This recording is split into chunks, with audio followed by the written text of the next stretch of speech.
الحمد للہ رب العالمین والصلاة والسلام علی محمد الامین اعوذ باللہ من الشیطان الرجیم بسم اللہ الرحمن الرحیم۔ خواتین و حضرات، ہم سورہ نور کی آیت 47 سے درس کی ابتدا کر رہے ہیں۔ اس سے پہلے بھی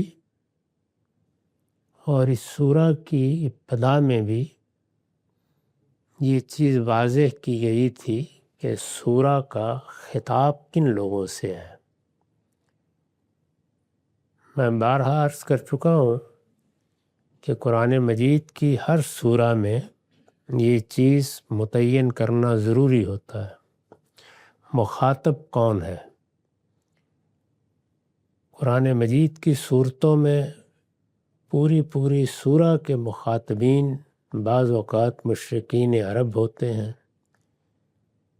اہل کتاب ہوتے ہیں، مسلمان ہوتے ہیں۔ مسلمانوں کا کوئی خاص گروہ مخاطب ہو جاتا ہے، اور بعض صورتیں ایسی ہیں، بڑی بھی اور چھوٹی بھی، جن میں خطاب رسول اللہ سے ہے صلی اللہ علیہ وسلم۔ رسول اللہ سے ہے یا آپ کے حوالے سے آپ کے ازواج مطہرات سے۔ اس سورہ میں مخاطب مسلمان ہے، اس کا خطاب مسلمانوں کی جماعت سے ہے۔ مسلمانوں کی جماعت میں ایک بڑی کمزوری سامنے آئی ہے، اس کمزوری پر تبصرہ کیا گیا، اسی کو بنیاد بنا کر مسلمانوں کے تزکیہ و تطہیر کے لیے بعض قوانین بیان کیے گئے، بلکہ ابتدا ہی بیان قانون سے ہوئی۔ زنا کی سزا بیان کی گئی، قذف کی سزا بیان کی گئی، واقعہ افک جو پس منظر میں ہے اس پر ہر پہلو سے تبصرہ کر کے مسلمانوں کو بتایا گیا کہ انہیں اپنی شخصی اور جماعتی کمزوریوں کو کیسے دور کرنا ہے۔ اس کے بعد یہ حقیقت واضح کی گئی کہ اصلی چیز کیا ہے۔ اصلی چیز وہ روشنی ہے جو اللہ تعالیٰ پر ایمان کے نتیجے میں حاصل ہوتی ہے۔ پھر اس کی ایک بڑی خوبصورت تمثیل بیان کی گئی، اس میں یہ بتایا گیا کہ یہ تصور کرو کہ ہم نے یہ دو گھر بنائے ہوئے ہیں، ان دونوں گھروں میں لوگ بیٹھے ہوئے شب و روز اللہ کو یاد کر رہے ہیں۔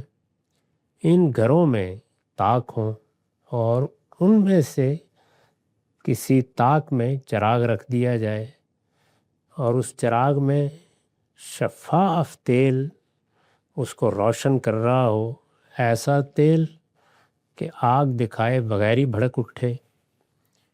چراغ پر ایک شیشہ ہو، اور وہ شیشہ بھی ایسا صاف شفاف گویا چمکتا ہوا تارا ہے۔ اس پوری تمثیل کو بیان کر کے یہ بتایا گیا کہ اگر تم بھی اپنے پورے وجود کو روشن رکھنا چاہتے ہو تو ایک نور تو تمہارے اندر موجود ہے، وہ دوسرا نور جو پیغمبروں کے ذریعے سے ملتا ہے، اس سے تم بھی اپنے دل کے طاق میں یہ چراغ رکھ سکتے ہو۔ تو تمثیل بیان کی گئی۔ اس تمثیل کے دوسرے پہلو کو بھی واضح کیا گیا کہ وہ لوگ جو اس روشنی سے محروم ہیں، جنہوں نے کفر اختیار کر لیا ہے، ان کا کیا معاملہ ہے۔ ایمان والوں کو یہ روشنی بتائی گئی، اور مقابل میں اہل کفر کی حقیقت بھی واضح کر دی گئی۔ پھر قرآن مجید نے اپنے طریقے کے مطابق انفس و آفاق کی بعض آیات کی طرف توجہ دلائی، اور بات یہاں پہنچ گئی کہ لَقَدْ أَنزَلْنَا آیَاتٍ مُبَيِّنَاتٍ وَاللَّهُ يَهْدِي مَن يَشَاءُ إِلَىٰ صِرَاطٍ مُسْتَقِيمٍ۔ ہم نے یہ کھول کر بتانے والی آیتیں نازل کر دیں، یعنی ہر پہلو سے بات واضح کر دی، کوئی ابہام باقی نہیں رہا۔ ہم نے بتا دیا ہے کہ تم سے مطلوب کیا ہے، بتا دیا ہے کہ تم سے غلطیاں کیا ہوئی ہیں، بتا دیا ہے کہ تمہاری قومی اور جماعتی زندگی کی تطہیر کے لیے کیا چیزیں ضروری ہیں، اور سب سے بڑھ کر دلوں کو ایمان کی روشنی دینے کی ضرورت ہے۔ ہم نے یہ کھول کر بتانے والی آیتیں نازل کر دی۔ یہ کس لیے نازل کی ہیں؟ اس لیے کہ لوگ سمجھیں آگے اللہ ہی جس کو چاہتا ہے اپنے قانون کے مطابق سیدھی راہ کی ہدایت دیتا ہے۔ یعنی سیدھی راہ کی ہدایت ہی ہدف ہونی چاہیے، اسی کو منزل بنا کر انسان کو زندگی بسر کرنی چاہیے۔ وہ ہدایت کیسے ملتی ہے؟ اس کے لیے اللہ کا ایک قانون ہے۔ وہ ہدایت ہے جس کو پیچھے نور علی نور، روشنی پر روشنی سے تعبیر کیا ہے۔ یہ پیچھے جو کچھ بیان کیا گیا ہے وہ اسی راہ ہدایت کا سراغ دینے کے لیے۔ یہ سب بیان کرنے کے بعد اب چونکہ مقصد یہ تھا اس لیے کہ لوگ سمجھیں، ہم نے یہ کھول کر بتانے والی آیتیں نازل کرتی ہیں اس لیے کہ لوگ سمجھیں آگے اللہ ہی جس کو چاہتا ہے اپنے قانون کے مطابق سیدھی راہ کی ہدایت دیتا ہے۔ اب کیا سب سمجھ گئے؟ فرمایا یہ نہیں سمجھتے، یعنی ہم نے تو سمجھانے میں کوئی کسر نہیں باقی رہنے دی، ہر لحاظ سے پوری بات واضح کر دی ہے۔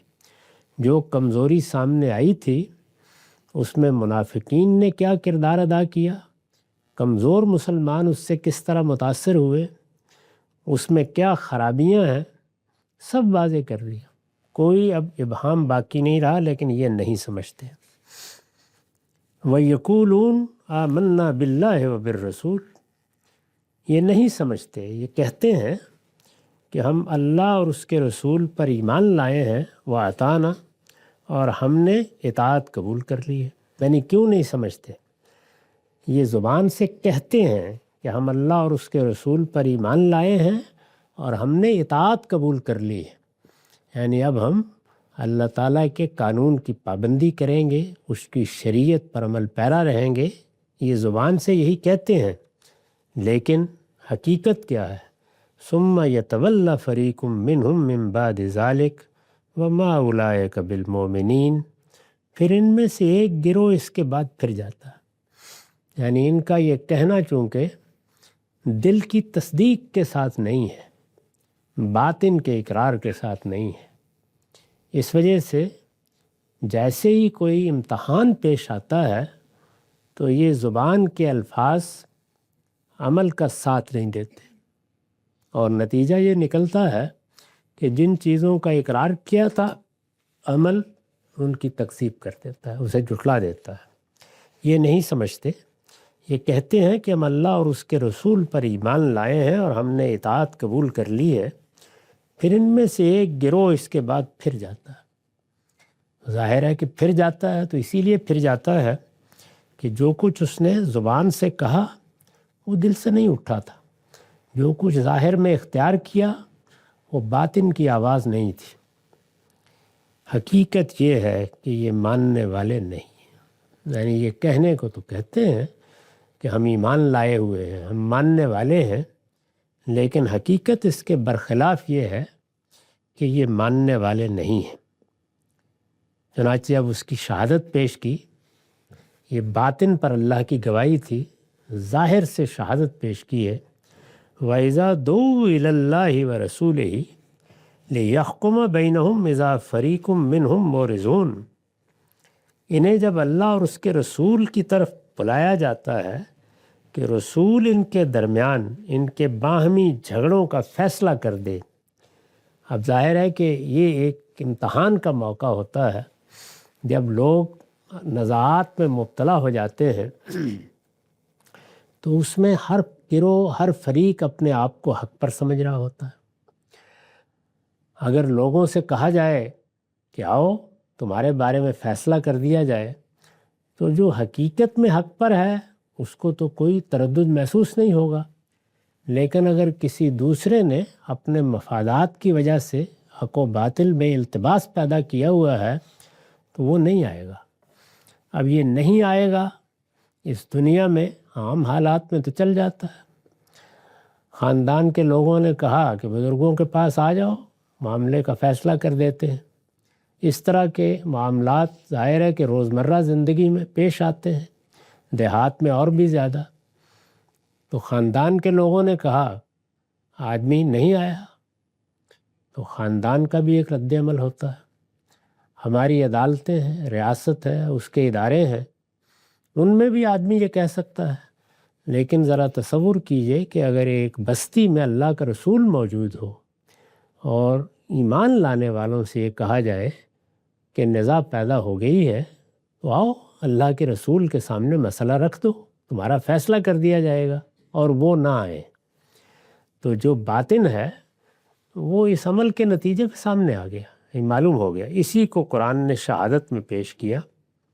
انہیں جب اللہ اور اس کے رسول کی طرف بلایا جاتا ہے کہ رسول ان کے درمیان ان کے باہمی جھگڑوں کا فیصلہ کر دے، تو ان میں سے گروہ اسی وقت پہلو تہی کر جاتا ہے، یعنی ایمان کے دعوے اور اطاعت کا اقرار سب دھرے کا دھرا رہ جاتا ہے۔ فیصلہ کسی کے مفادات کے خلاف ہوگا، فیصلے میں عدل اور انصاف کی بات کی جائے گی تو کسی کی تردید ہوگی، کسی کی تائید ہوگی۔ یہ بات تو سب کہہ رہے ہوتے ہیں کہ انصاف چاہیے، لیکن انصاف کی بات سننا آسان نہیں ہوتا، اور انصاف کی بات قبول کرنا، اور خاص طور پر اس وقت جب اس کے نتیجے میں دنیوی مفادات پر زد پڑتی ہو، بہت مشکل چیز ہوتی ہے۔ تو یہ امتحان جب پیش آتا ہے کہ اب کسی نے فیصلہ کرنا ہے، اور وہ فیصلہ اللہ کا رسول کرنے کے لیے موجود ہے، تو فرمایا کہ ان کے طرز عمل سے فوراً واضح ہو جاتا ہے کہ یہ ایمان کے دعوے اور یہ اطاعت کا اقرار سب بے معنی تھا، زبان کی باتیں تھیں۔ اس وقت تک یہ باتیں ہوتی رہیں جب تک کسی کے مفادات زیر بحث نہیں آئے، وہ جیسے ہی آتے ہیں تو یہ ہو جاتا ہے۔ تو یہ قرآن مجید نے مسلمانوں کی اس وقت جماعت میں منافقین کے لیے گویا ایک پہچان مقرر کر دی کہ ان کو دیکھ لو، یہ معاملات تو روزمرہ پیش آئی جاتے ہیں، یعنی کسی نہ کسی کو کسی سے اختلاف ہو جائے گا، کوئی نزاع پیدا ہو جائے گی، کوئی جھگڑا وجود پذیر ہو جائے گا، تو اس میں ان سے کہا جاتا ہے کہ بھائی یہ تم آپس میں لڑ رہے ہو، ایک دوسرے پر الزام تراشی کر رہے ہو، ایک دوسرے کے ساتھ دست و گریباں ہو، تمہاری بستی میں اور تمہاری جماعت میں تو اللہ کا رسول موجود ہے، جاؤ اپنا معاملہ ان کے سامنے رکھ دو اور فیصلہ کرا لو۔ جب یہ کہا جاتا ہے تو ایک گروہ اسی وقت پہلو تہی کر جاتا ہے، یعنی اس طرح کے لوگ جنہوں نے کسی باطل پر اپنے طرز عمل کی بنیاد رکھی ہوتی ہے، جنہوں نے اپنے باطن میں سفلی جذبات کے ہاتھ میں اپنی باغ دی ہوتی ہے، وہ پھر اس موقع پر پہلو تہی کر کے نکل جاتے ہیں، یعنی وہ عدالت میں بیٹھنے کے لیے تیار نہیں ہوتے، اور عدالت بھی کس کی؟ اللہ کے رسول کی۔ حقیقت یہ ہے کہ یہ ماننے والے نہیں ہیں۔ انہیں جب اللہ اور اس کے رسول کی طرف بلایا جاتا ہے کہ رسول ان کے درمیان ان کے باہمی جھگڑوں کا فیصلہ کر دے، تو ان میں سے ایک گروہ اسی وقت پہلو تہی کر جاتا ہے، یعنی پہلے تو آستینیں چڑھائی ہوئی، بات ہو رہی ہے، الزامات لگائے جا رہے ہیں، لیکن جیسے ہی بلایا جاتا ہے کہ پھر آ جاؤ، بیٹھ جاتے ہیں، تو پھر یہ پہلو تہی کر جاتے ہیں۔ تو فرمایا کہ یہ صاف علامت ہے اس بات کی کہ ایمان کے دعوے، تعلق کے دعوے، خدمت کے دعوے، یہ محض زبان کی باتیں تھیں، ان کی کوئی حقیقت نہیں تھی۔ میں نے لکھا ہے یہ اس نفاق اور عدم ایمان کی دلیل بیان فرمائی ہے جس کا پیچھے ذکر ہوا ہے، یعنی پیچھے جب یہ بتایا کہ تمہاری جماعت میں وہ لوگ ہیں کہ جو کہتے تو ہیں کہ ہم اللہ اور اس کے رسول پر ایمان لائے ہیں اور اپنی اطاعت کا دعویٰ بھی کرتے ہیں، لیکن جس وقت مسئلہ پیش آتا ہے، یعنی وہ وقت آتا ہے جس میں اب بات ماننی ہے، اس وقت پہلو تہی کر جاتے ہیں۔ تو اس طریقے سے ان کا طرز عمل بتا دیتا ہے کہ باطن میں ایمان کی کوئی رمق بھی موجود نہیں ہے، وہ ایک ظاہری اقرار تھا، اس کا ظہور ہوتا رہا، جب تک کوئی امتحان اس اقرار کو پیش نہیں آیا تو سبھی مسلمان تھے، لیکن جیسے ہی امتحان پیش آ گیا تو دیکھیے کس طرح سے اس کی تصویر کھینچی ہے کہ دیکھو ان کے رویے، ان کا طرز عمل، یہ خود بتا دے گا تمہیں کہ اس وقت یہ کس طرح پہلو تہی کر جاتے ہیں، اور ان کی پوری کوشش ہوتی ہے کہ معاملہ رسالت مآب کے سامنے نہ آئے۔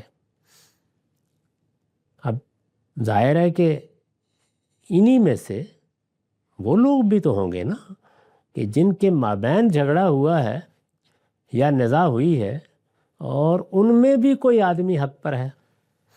تو یہ فرمایا کہ عام حالات میں تو یہ ہوتا ہے، البتہ اگر حق ان کو ملنے والا ہو،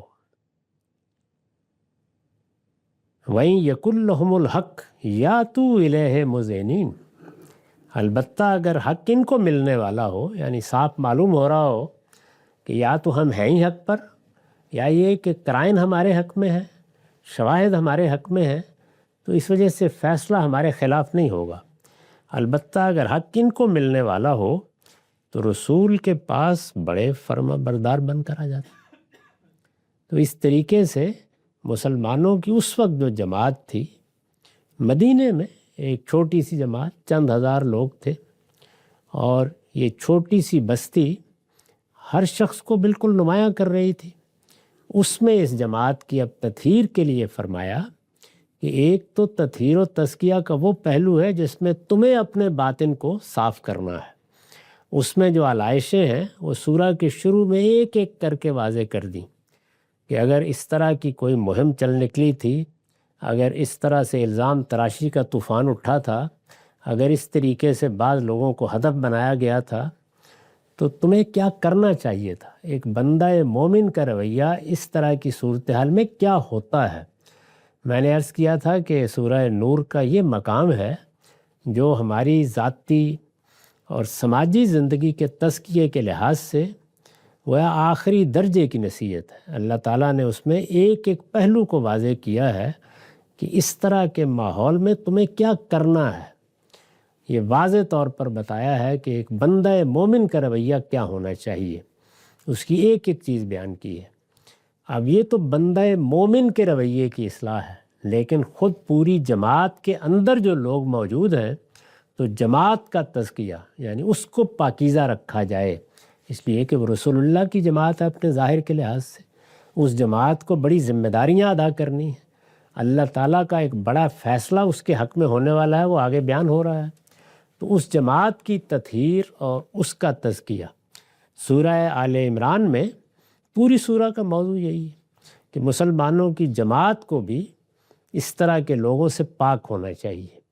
یعنی یہ واضح ہونا چاہیے کہ جس طرح فرد سے یہ تقاضا کیا جاتا ہے کہ وہ پاکیزگی کو اختیار کرے، تو جماعت میں بھی اگر نفاق ہے، اس میں بھی اگر چھپے ہوئے لوگ موجود ہیں جو نہ ماننے والے ہیں نہ اطاعت کرنے والے ہیں، تو ان کو بھی نمایاں ہونا چاہیے۔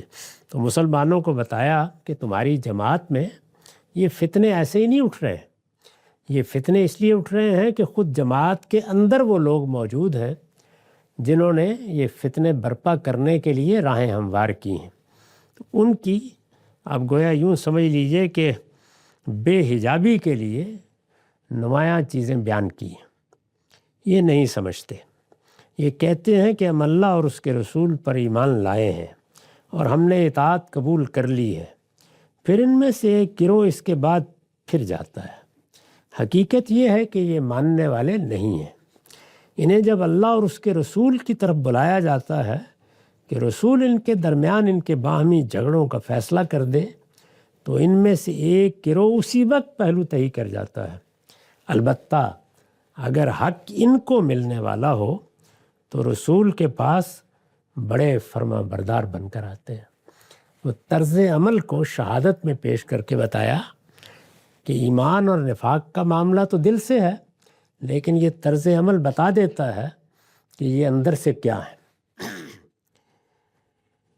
ارشاد ہوا فی قلوبہم مرض ام ارتابوا ام یخافون ان یحیف اللہ علیہم ورسولہ، کیا ان کے دلوں میں منافقت کی بیماری ہے یا ابھی شک میں پڑے ہوئے؟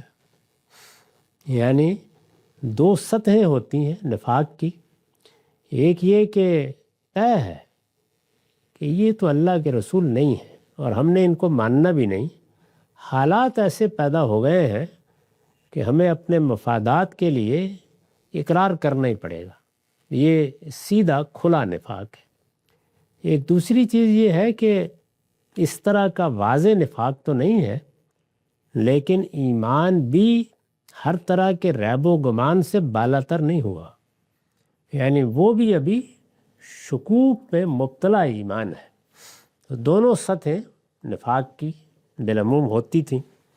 کیا ان کے دلوں میں منافقت کی بیماری ہے یا بھی شک میں پڑے ہوئے ہیں، یا انہیں اندیشہ ہے کہ اللہ اور اس کا رسول ان کے ساتھ ظلم کریں گے؟ تو یہ گویا ان کے باطن کی تحلیل کر کے بتایا کہ یہ رویے کیوں وجود پذیر ہو رہے ہیں، کیا باعث ہے اس کا۔ تو ہر ایک اپنے باطن میں نگاہ ڈال کے دیکھے۔ اس سے قرآن نے یہ بتایا کہ نفاق کی بیماری بھی ایک سطح پر نہیں ہوتی، یعنی وہ مختلف لوگوں میں مختلف پہلوؤں سے موجود ہوتی ہے، اور انہی پہلوؤں کو ملحوظ رکھ کر وہ طرز عمل کا حصہ بنتی ہے۔ دیکھیے سارے پہلو بیان کر دیے۔ کیا ان کے دلوں میں منافقت کی بیماری ہے؟ ایک امکان یہ ہو سکتا ہے کہ سیدھے منافق ہیں، اور ظاہر ہے ان میں سے بعض تھے، جیسے کہ عبداللہ بن ابی کا ذکر پیچھے ہوا، یا ان لوگوں کا جنہوں نے سیدہ کے خلاف ایک بڑا فتنہ اٹھا دیا، یا بھی شک میں پڑے ہوئے ہیں۔ یعنی منافقت تو اس درجے میں نہیں ہے کہ بالکل ہی باطن میں یہ سمجھتے ہوں کہ نہیں یہ اللہ کے رسول نہیں ہے، لیکن نہ ابھی رسول کے بارے میں اطمینان ہوا ہو اور نہ مسلمانوں کے مستقبل کے بارے میں۔ یہ چھوٹی سی جماعت ہے، اس وقت تو بظاہر کچھ برابر سرابر کے لگ رہے ہیں، کوئی 2 جنگیں بھی ہو گئی ہیں، لیکن کیا کہا جا سکتا ہے، ایک طوفان عرب سے اٹھے بہا لے جائے، تو ہم کو تو یہیں رہنا ہے۔ تو یہ شک میں پڑے ہونا ہے، یا انہیں اندیشہ ہے کہ اللہ اور اس کا رسول ان کے ساتھ ظلم کریں گے۔ یعنی دوسری چیز یہ ہے کہ اس وجہ سے یکسو نہیں ہو پا رہے کہ انہیں یہ اطمینان ہی نہیں ہے کہ ان کے ساتھ انصاف کا معاملہ ہوگا، چنانچہ گریز کرتے ہیں۔ تو اللہ کے رسول کے پاس اپنی نزاعت کو لے کے آنے سے گریز کو پہلے بنیاد بنایا، اور پھر باطن کی تحلیل کر کے یہ بتا دیا کہ یہ سارے امکانات ہیں، اور سارے امکانات کس پہلو سے بیان کیے، یعنی کچھ میں یہ صورتحال ہے، کچھ میں یہ صورتحال ہے، اور کچھ میں یہ صورتحال ہے۔ تو ان سب کو واضح کیا۔ میں نے لکھا یہ شک نبی صلی اللہ علیہ وسلم کی رسالت کے بارے میں بھی ہو سکتا ہے، اور اسلام کے مستقبل کے بارے میں بھی۔ چنانچہ اس شبہ نے، اس شک نے، اس ارتیاب نے بھی ایک رد عمل پیدا کیا ہے۔ اس سے ہمیں بھی یہ سبق دیا ہے کہ جب آپ افراد کی تجزیہ یا ان کی تحلیل کرتے ہیں تو اگرچہ طرز عمل میں سب یکساں ہو جاتے ہیں، لیکن اندر کیا گزر رہی ہے اس میں ضروری نہیں کہ یکساں ہو، یعنی مختلف سطحیں ہوتی ہیں وہ رویہ اختیار کرنے والے کی جو پیچھے زیر بحث ہے۔ یہ ذہن میں رہے کہ بات کہاں سے پیدا ہوئی ہے، یعنی ایک مہم چلی، اس مہم میں سیدہ کو ہدف بنا لیا گیا، پورے مدینے میں گویا ایک طرح سے رسالت مآب صلی اللہ علیہ وسلم بالکل گھر کر رہ گئے۔ اخلاقی لحاظ سے ایسی صورتحال پیدا کی گئی کہ ایک پورا گھر ہی اس سے متاثر ہوا، مسلمانوں کی پوری جماعت سراسیمہ ہو گئی۔ اس صورتحال میں کچھ وہ ہیں جو آخری درجے کے منافق ہیں، اور کچھ ان سے متاثر ہوئے ہیں۔ تو اب یہ سورہ خاتمے کو پہنچ رہی ہے تو ان کو بالکل برہنہ کر کے بتا دیا ہے کہ یہ ہے ان کا طرز عمل۔ البتہ اگر حق ان کو ملنے والا ہو تو رسول کے پاس بڑے فرما بردار بن کر آ جاتے ہیں۔ کیا ان کے دلوں میں منافقت کی بیماری ہے، یا بھی شک میں پڑے ہوئے ہیں، یا انہیں اندیشہ ہے کہ اللہ اور اس کا رسول ان کے ساتھ ظلم کریں گے؟ بل اولئک هم الظالمون، فرمایا اللہ اور رسول کیوں ظلم کریں گے؟ ہرگز نہیں، بلکہ یہ خود ہی ظالم ہے۔ یعنی ظلم تو یہ اپنے اوپر ڈھا رہے ہیں۔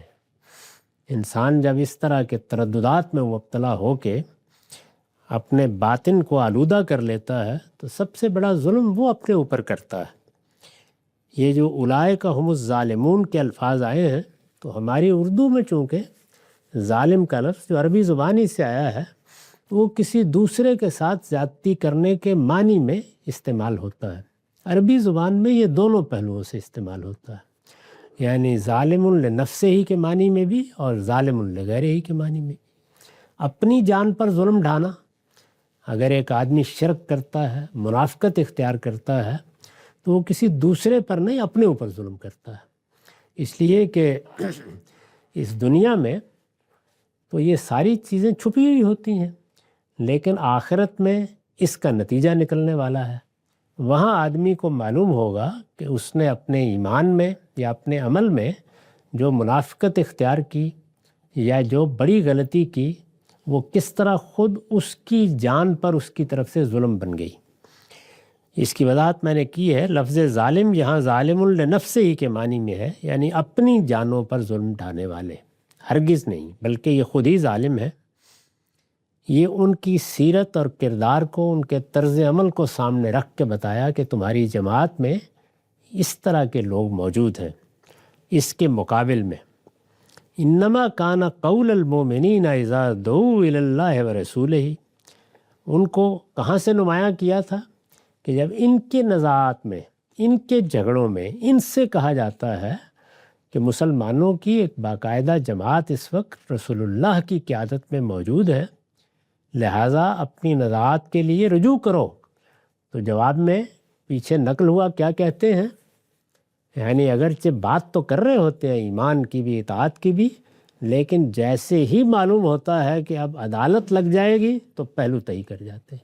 اس کی تصویر کھینچی تھی. اس کے مقابل میں اب بتایا ایمان والوں کی بات تو یہ ہوتی ہے کہ جب وہ اللہ اور اس کے رسول کی طرف بلائے جاتے ہیں کہ رسول ان کے درمیان فیصلہ کرے، یعنی اس کے بالکل برخلاف ظاہر ہے اہل ایمان کی ایک بڑی تعداد موجود تھی، صحابہ کرام تھے، اور ان میں ایسے ایسے لوگ تھے کہ جو اپنی وفاداری کے لحاظ سے، دین کے فہم کے لحاظ سے آج ہم سب کے لیے نمونہ ہے. ایمان والوں کی بات تو یہ ہوتی ہے کہ جب وہ اللہ اور اس کے رسول کی طرف بلائے جاتے ہیں، اذا دعوا الی اللہ ورسولہ لیحکم بینہم، کہ رسول ان کے درمیان فیصلہ کرے، تو وہ تو پہلو تہی کر جاتے ہیں. فرمایا سچے اہل ایمان کیا کہتے ہیں، ان یقولوا سمعنا واطعنا، تو کہتے ہیں کہ ہم نے سنا، ہم نے مانا، ہم حاضر ہیں. اگر اللہ کا پیغمبر فیصلہ کر رہا ہے تو اس سے بڑی سعادت کیا ہو سکتی ہے، ہم اس فیصلے کے لیے اپنے آپ کو پیش کرتے ہیں. پیچھے فرمایا تھا کہ وہ سچے لوگ نہیں ہیں، وہ ظالم ہیں. یہاں فرمایا وَأُولَٰئِکَ هُمُ الْمُفْلِحُونَ، حقیقت یہ ہے کہ یہی لوگ فلاح پانے والے ہیں. یعنی سچے ایمان کا تقاضا یہ عمل ہے، یہ رویہ اگر نہیں ہے، اگر ان کے طرز عمل میں یہ چیز نمودار نہیں ہوئی تو اس کا مطلب یہ ہے کہ ایمان اور اطاعت کی باتیں بس باتیں ہی ہیں. وَمَن يُطِعِ اللَّهَ وَرَسُولَهُ وَيَخْشَ اللَّهَ وَيَتَّقِهْ فَأُولَٰئِكَ هُمُ الْفَائِزُونَ. یاد رکھو جو اللہ اور اس کے رسول کی اطاعت کریں گے اور اللہ سے ڈریں گے اور اس کے حدود کی پاسداری کریں گے تو وہی ہیں جو مراد کو پہنچیں گے. یعنی اب آخر میں گویا فیصلہ سنا دیا کہ اس وقت تو نامراد ہونے والے اور مراد پانے والے الگ الگ کرنے ہیں ہمیں. اس وقت کوئی وہاں باقی نہیں رہے گا. اللہ کے رسول کی موجودگی میں ایک قیامت صغریٰ برپا ہے، ایک عدالت لگی ہوئی ہے، وہ اپنا فیصلہ سنائے گی. تو سمجھ لو کہ جو لوگ اللہ اور اس کے رسول کی اطاعت کریں گے اور جن کا طرز عمل بتائے گا کہ وہ اللہ سے ڈرنے والے ہیں اور اللہ سے ڈرنے والے اس کے حدود کی پاسداری کرتے ہیں، وہی ہیں جو مراد کو پہنچیں گے. اس پر میں نے لکھا ہے اصل میں لفظ یتقی استعمال ہوا ہے، اس کی صورت تخفیف کی وجہ سے کچھ بدل گئی ہے، لیکن اہل علم جانتے ہیں کہ عربی زبان میں اس قسم کی تخفیف معروف ہے. اس کے ساتھ لفظ خشیہ استعمال کیا گیا ہے. یہ دونوں لفظ یعنی خشیہ اور تقوی ایک ساتھ استعمال کیے جائیں تو ان میں پہلا بالعموم باطن اور دوسرا ظاہر کے لیے خاص ہو جاتا ہے. یعنی اگر تقوی کا لفظ الگ استعمال ہو تو ظاہر و باطن میں حدود کی پاسداری، اور اگر اس کے ساتھ خشیت کا لفظ عطف ہو کے آ جائے تو پھر خشیت باطن میں حدود کی پاسداری اور اس کا احساس، اور تقوی پھر ظاہر میں. تو دونوں لفظ یہاں جمع کر دیے ہیں اور یہ بتایا ہے کہ سچے اہل ایمان کا رویہ یہ ہوتا ہے. اقول قولی ھذا واستغفر اللہ لی ولکم ولسائر المسلمین.